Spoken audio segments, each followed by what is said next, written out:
ureia, ureanálise e creatinina. Ureanálise, uma breve história. Foi com a análise da urina que começou a medicina laboratorial. Podem ser encontradas referências ao estudo da urina nos desenhos dos homens das cavernas e nos hieróglifos egípcios, como no papiro cirúrgico de Edwin Smith, por exemplo. Os médicos da antiguidade eram representados pelos quadros examinando um frasco em forma de bexiga. Mesmo não contando com as tecnologias atuais, eles eram capazes de dar informações diagnósticas utilizando apenas os aspectos básicos da urina, como por exemplo o odor, aparência, cor, volume e até mesmo a presença de açúcar, ao observarem que determinadas amostras atraíam formigas enquanto outras não. Os exames bioquímicos evoluíram do teste da formiga e do teste do sabor, que eram utilizados para verificar a presença de glicose, até a descoberta de Frederick Dickers em 1694, que verificava a albuminúria por meio da fervura da urina. Já no século XVII, com a invenção do microscópio, foi possível examinar o sedimento urinário e a criação de métodos para a quantificação de sedimentos microscópicos foi feita. Assim, em 1827, Richard Bright introduziu a ureanálise como parte do exame de rotina. Portanto, desde a antiguidade, a análise da urina vem se modernizando e hoje os métodos de análise abrangem o exame físico, bioquímico e o exame microscópico. Então, de modo geral, a ureanálise significa análise física, química e microscópica da urina. Análise física. Como dito anteriormente, os médicos da antiguidade faziam muitos de seus diagnósticos com base na coloração e na aparência da urina. Hoje em dia, a observação dessas características fornece informações preliminares no que diz respeito a distúrbios como hemorragia glomerular, hepatopatias, erros inatos do metabolismo e infecções do trato urinário. Os resultados físicos da ureanálise também podem ser usados para confirmar ou explicar achados nas áreas de bioquímica e microscopia. Os aspectos observados na análise física são coloração, densidade, odor e aparência. A coloração, ela pode variar desde a quase uma ausência de cor até o negro. Essa variedade de cor vai se dar desde funções metabólicas normais, atividade física, substâncias ingeridas ou patologias. A densidade, ela irá avaliar a capacidade de reabsorção renal, podendo detectar através dela o estágio de hidratação do paciente, incapacidade de concentração pelos túbulos renais, diabetes insípido e até mesmo se há inadequação da amostra por baixa concentração. O odor. Quando há infecções bacterianas, ele vai se tornar forte e desagradável. E nos casos de diabetes, ele se torna ligeiramente adocicado e frutado devido à presença de corpos cetônicos. A aparência. A aparência vai dizer respeito à transparência da amostra. Em caso de turvação, a explicação pode se dar pela presença de leucócitos, hemácias, células epiteliais e bactérias. A análise química. O exame bioquímico da urina mudou muito desde que as tiras reativas surgiram, possibilitando que a realização de 10 ou mais análises importantes sejam feitas com rapidez e precisão. Quando o papel absorvente das tiras entra em contato com a urina, ocorre uma reação química que possibilita uma mudança cromática, que em seguida será interpretada por meio de comparação com a tabela fornecida pelo fabricante. Nos aspectos da análise química são observados pH, proteínas, glicose, cetonas, sangue, bilirrubina, urobilinogênio, mioglobina, nitrito e leucócitos.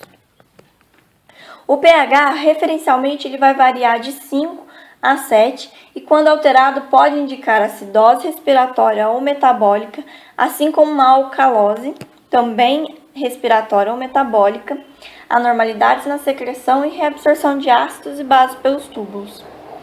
Proteínas é a mais indicativa de doença renal de todas as análises químicas, já que a quantidade normal de proteínas na urina é muito pequena. Então, quando presente em grandes níveis, pode indicar doenças renais incipientes. Em média, o valor normal gira em torno de menos de 10 microgramas por decilitros. A glicose é das análises mais frequentes realizadas devido à sua utilidade na detecção e no controle de diabetes mellitus, já que na urina normal não consta a presença de glicose. As cetonas normalmente não aparecem em grandes quantidades na urina, então quando detectadas pelas tiras reativas, elas podem apresentar acidose diabética, ou também é usada para fazer o controle da dosagem de insulina, ou então é significativo de carência alimentar. O sangue, quando presente, ele pode ser resultado de cálculos renais, traumas, tumores e outras mais patologias associadas ao sistema urinário. A bilirrubina. A bilirrubina é a primeira indicação de hepatopatia. Ela vai aparecer em casos de cirrose, hepatite e obstrução biliar.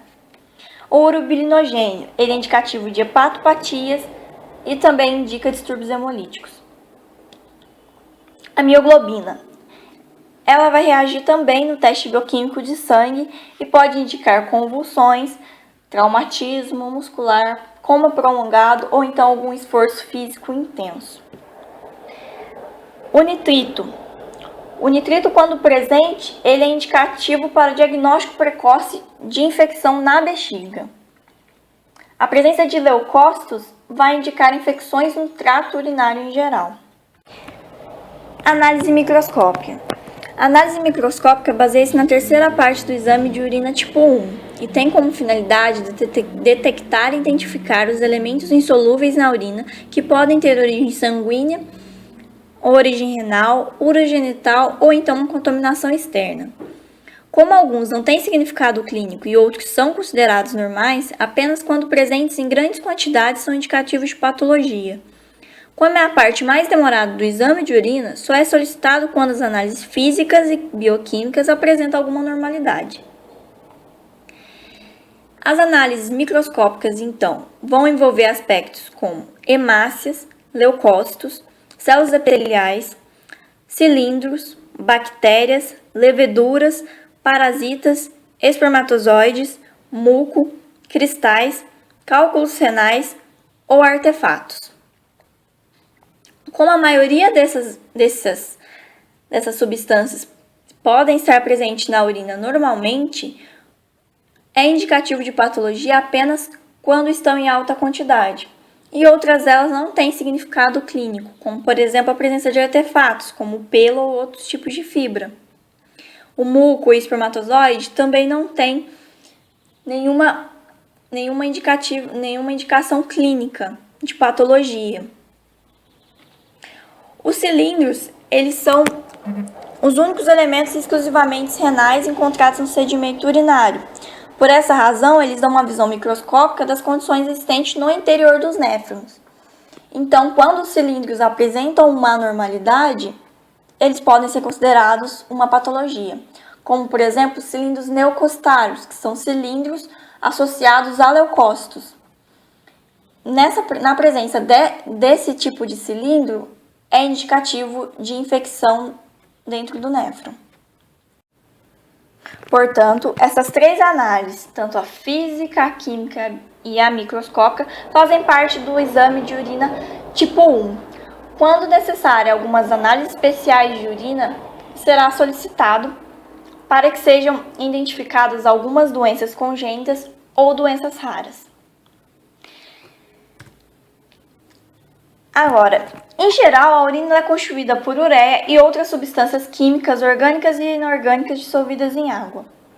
A ureia é um resíduo metabólico produzido no fígado a partir da utilização de proteínas e aminoácidos.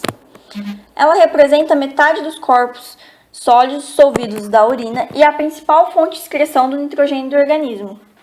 Grande parte da ureia filtrada pelos rins é reabsorvida. E além da urina, ela também pode ser excretada tanto pela pele quanto pelo trato gastrointestinal. Sua principal utilidade clínica parece estar na determinação em conjunto com a creatinina, já que representam estados patológicos diferentes dependendo de suas concentrações na amostra. Os valores de referência de ureia giram por volta de 15 a 50 mg por decilitros. Quando os níveis séricos de ureia no sangue ultrapassam os 50 decilitros, significa que a pessoa está com hiperuremia ou uremia, ou seja, valores acima do normais de ureia no sangue. Geralmente, isso demonstra que a filtração glomerular não está sendo executada normalmente. Acontece então nos casos de insuficiência renal, tumores, dietas ricas em proteínas, em casos de algumas infecções, no uso de corticoides e no infarto do miocárdio. Quando a ureia está abaixo dos níveis séricos normais,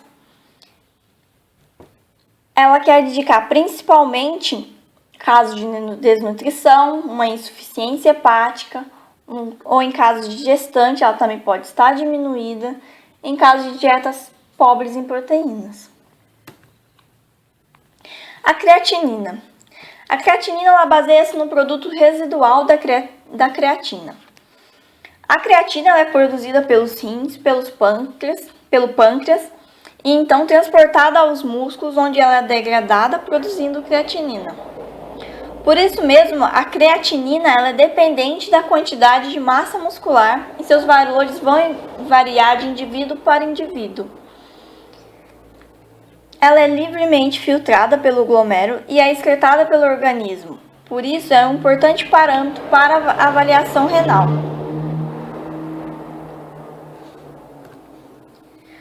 Os valores de referências da creatinina, ela, como eu disse, ela vai variar tanto de indivíduo para indivíduo.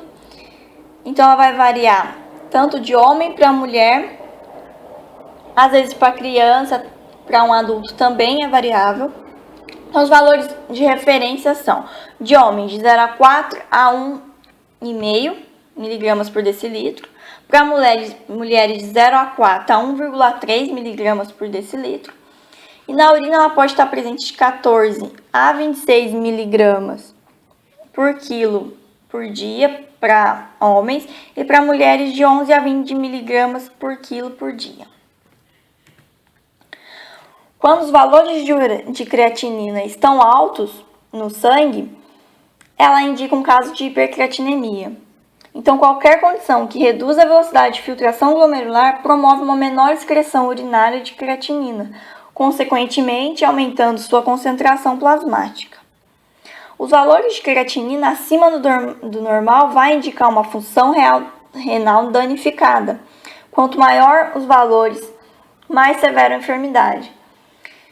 Já que quando a creatinina está presente na urina, em altas doses, geralmente ela significa perda de 50% a 70% da função renal. Então, ela pode ser presente nos casos de insuficiência renal, falência aguda e crônica dos rins, em casos de doenças musculares ou então por alguma ação de medicamentos.